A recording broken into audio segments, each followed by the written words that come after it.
Supreme ಕೋರ್ಟ್ನ ಹೊಸ ಆದೇಶ.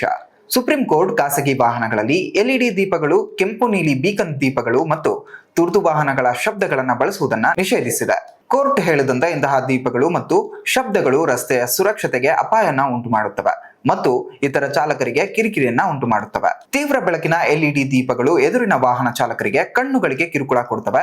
ಇದರಿಂದ ರಾತ್ರಿಯ ವೇಳೆ ಅಪಘಾತಗಳ ಸಾಧ್ಯತೆ ಹೆಚ್ಚಾಗುತ್ತವೆ. ಕೆಂಪು ಮತ್ತು ನೀಲಿ ಬೀಕನ್ ದೀಪಗಳು ಹಾಗೆಯೇ ಸೈರನ್ ಶಬ್ದಗಳು ಆಂಬ್ಯುಲೆನ್ಸ್, ಪೊಲೀಸ್ ಮತ್ತು ಅಗ್ನಿಶಾಮಕ ವಾಹನಗಳಿಗೆ ಮಾತ್ರ ಮೀಸಲು. ಆದರೆ ಖಾಸಗಿ ವಾಹನಗಳಲ್ಲಿ ಇವು ಬಳಸುವುದರಿಂದ ಜನರಲ್ಲಿ ಗೊಂದಲ ಉಂಟಾಗುತ್ತವೆ ಅಂತ ಕೋರ್ಟ್ ತಿಳಿಸಿದೆ.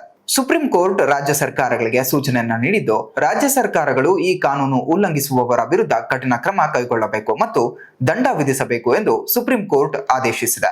ರಸ್ತೆ ಸುರಕ್ಷತೆ ಮುಖ್ಯ.